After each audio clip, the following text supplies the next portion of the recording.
بسم اللہ الرحمن الرحیم۔ شرک سے حفاظت کی دعا۔ رسول اللہ صلی اللہ علیہ وآلہ وسلم نے ارشاد فرمایا کہ اس ذات کی قسم جس کے قبضہ قدرت میں میری جان ہے، یقیناً شرک چونٹی کے رنگ سے بھی زیادہ خاموش طریقے سے داخل ہو جاتا ہے۔ کیا میں ایسے کلمات کی طرف تمہاری رہنمائی نہ کروں؟ جب تم وہ پڑھ لو تو تم سے چھوٹا بڑا شرک دور ہو جائے گا۔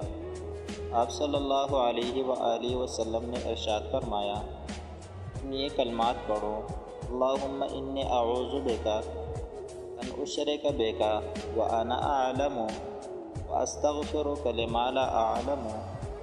اے اللہ، میں آپ کی پناہ چاہتا ہوں کہ میں جاننے بوجھتے آپ کے ساتھ شرک کروں، اور جو میں نہیں جانتا اس کے بارے میں استغفار کرتا ہوں۔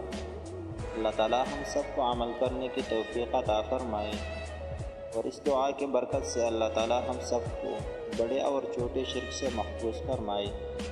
آمین ثم آمین۔